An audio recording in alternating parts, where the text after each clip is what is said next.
ശുക്രൻ കർക്കിടകത്തിലേക്ക് മേടം മുതൽ മീനം വരെ 12 രാശിക്കാർക്കും സമ്പൂർണ്ണ ഗുണദോഷ ഫലം. ഇന്ദ്രനിലത്തിലേക്ക് ഏവർക്കും സ്വാഗതം. ശുക്രൻ മിഥുനൻ രാശിയിൽ നിന്ന് കർക്കിടകൻ രാശിയിലേക്ക് മാറുന്നു.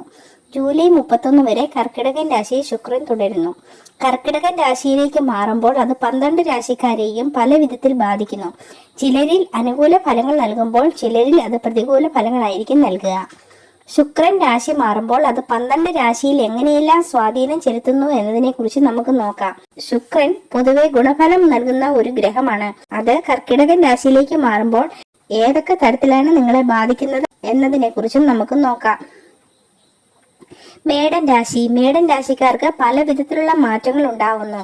ഗുണഫലങ്ങൾ വർദ്ധിച്ചു നിൽക്കുന്ന ഒരു സമയമാണിത്. മാത്രമല്ല, സൗഹൃദത്തിന്റെ കാര്യത്തിൽ പല വിധത്തിലുള്ള നേട്ടങ്ങൾ ഉണ്ടാകുന്നു. ആരോഗ്യ പ്രശ്നങ്ങൾ നിങ്ങളെ ബാധിക്കുമെങ്കിലും അതിന് പരിഹാരം കാണുന്നതിന് വളരെയധികം ശ്രദ്ധിക്കേണ്ടതായി വരുന്നു. വീട് പണി പുനരാരംഭിക്കുന്നതിനും വാഹനയോഗത്തിനും സാധ്യതയുണ്ട്. ഇടവൻ രാശിക്കാർക്ക് 3-ാം ഭാവത്തിലാണ് ശുക്രൻ സഞ്ചരിക്കുന്നത്. പലപ്പോഴും സാമ്പത്തിക പ്രതിസന്ധികൾ വർദ്ധിക്കുന്നു. ക്ഷേത്ര ദർശനം നടത്തുന്നതിനുള്ള സാധ്യതയുണ്ട്. പലപ്പോഴും പ്രണയിക്കുന്നവർക്ക് അനുകൂലമായ പല മാറ്റങ്ങളും അവരുടെ ജീവിതത്തിൽ ഉണ്ടാവുന്നു. ചിട്ടി, ലോട്ടറി എന്നിവ ലഭിക്കുന്നതിനുള്ള സാധ്യത തള്ളിക്കളയാനാവില്ല. മിഥുനൻ രാശിക്കാരുടെ 2-ാം ഭാവത്തിലാണ് ശുക്രന്റെ കർക്കിടകൻ രാശി സംക്രമണം നടക്കുന്നത്. കുടുംബത്തിൽ അസ്വസ്ഥതകൾ ഉണ്ടാകുന്നു. പഠന വിഷയങ്ങൾ പലപ്പോഴും വിദ്യാർത്ഥികൾക്ക് അനുകൂലമായ വിജയം കരസ്ഥമാകുന്നു. ധനപരമായ നേട്ടങ്ങൾ ഉണ്ടാകുന്നു. കർക്കിടകൻ രാശിക്കാർക്ക് പലപ്പോഴും ശുക്രൻ ജന്മരാശിയിലാണ് സംക്രമണം നടത്തുന്നത്. അവിവാഹിതർക്ക് വിവാഹ സംബന്ധമായ കാര്യങ്ങളിൽ പെട്ടെന്ന് തീരുമാനം എടുക്കാൻ സാധിക്കുന്നു. ദാമ്പത്യ ജീവിതത്തിൽ പങ്കാളിയുടെ പിന്തുണ നിങ്ങൾക്ക് ലഭിക്കുന്നു. കലാപരമായ നേട്ടങ്ങൾ നിങ്ങൾക്കുണ്ടാവുന്നു. ചിങ്ങൻ രാശിക്കാർക്ക് അവരുടെ 12-ാം ഭാവത്തിലാണ് ശുക്രൻ സംക്രമിക്കുന്നത്. ശുക്രൻ ഇതുവഴി നിങ്ങൾക്ക് ഗുണഫലം നൽകുന്നു.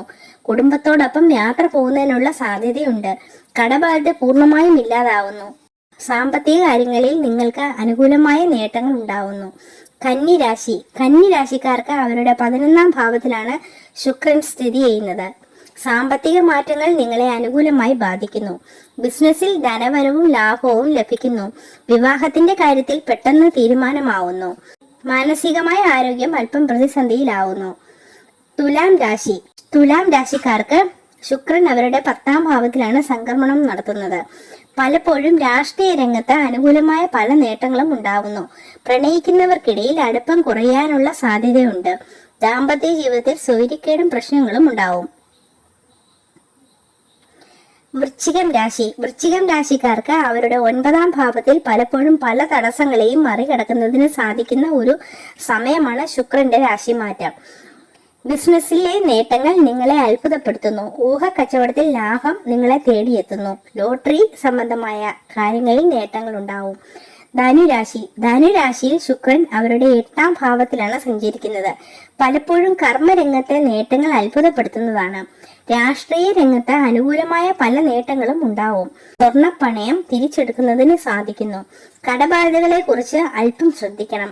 ആരോഗ്യ കാര്യങ്ങളിൽ ശ്രദ്ധ വേണം. മകരം രാശിക്കാർക്ക് ശുക്രൻ 7-ാം ഭാവത്തിലാണ് സംക്രമിക്കുന്നത്. പ്രണയിക്കുന്നവർക്ക് സമയം അത്ര നല്ലതല്ലായിരിക്കണം എന്നില്ല. നിങ്ങൾ പ്രതീക്ഷിച്ച മാറ്റങ്ങൾ ജീവിതത്തിൽ സംഭവിക്കണം എന്നില്ല. സാമ്പത്തിക കാര്യങ്ങളിൽ ചതി പറ്റാതിരിക്കുന്നതിന് ശ്രദ്ധിക്കണം. ആരോഗ്യ കാര്യങ്ങളിൽ അതീവ ശ്രദ്ധ വേണം. കുംഭൻ രാശിക്കാർക്ക് അവരുടെ 6-ാം ഭാവത്തിലാണ് ശുക്രൻ സഞ്ചരിക്കുന്നത്. ഇവർക്ക് ശത്രുദോഷം വർദ്ധിക്കാം. പലപ്പോഴും ബിസിനസ്സിൽ പ്രതിസന്ധികൾ ഉണ്ടാവാം. ശ്രദ്ധിച്ചില്ലെങ്കിൽ അത് കൂടുതൽ വെല്ലുവിളിക്കുള്ള സാധ്യതയുണ്ട്. പൊതുപ്രവർത്തകർക്ക് അവരുടെ ജനപ്രാതിനിധ്യം കുറയുന്നതിനുള്ള സാധ്യതയുണ്ട്. ആരോഗ്യം ശ്രദ്ധിക്കേണ്ടതാണ്. മീനം രാശിക്കാർക്ക് ശുക്രൻ 5-ാം ഭാവത്തിലാണ് സഞ്ചരിക്കുന്നത്. ധനപരമായി ഇവർക്ക് ഉയർച്ച ഉണ്ടാവുന്നു. ലോട്ടറി അടിക്കുന്നതിനുള്ള സാധ്യതയുണ്ട്. വില കൂടിയ വസ്തുക്കൾ സമ്മാനമായി ലഭിക്കുന്നു. കലാകാരന്മാർക്ക് അവരുടെ കലയ്ക്ക് അർഹിച്ച അംഗീകാരം തേടി വരുന്നു. രോഗാവസ്ഥയിലുള്ളവർക്ക് ആശ്വാസം ലഭിക്കുന്നു. വീഡിയോ ഇഷ്ടമായെങ്കിൽ ലൈക്ക് ചെയ്യുക. ഉപകാരപ്രദമെന്ന് തോന്നിയാൽ ഷെയർ ചെയ്യുക. ഇനിയും ഇതുപോലുള്ള വീഡിയോകൾക്കായി സബ്സ്ക്രൈബ് ചെയ്യുക. നന്ദി, നമസ്കാരം.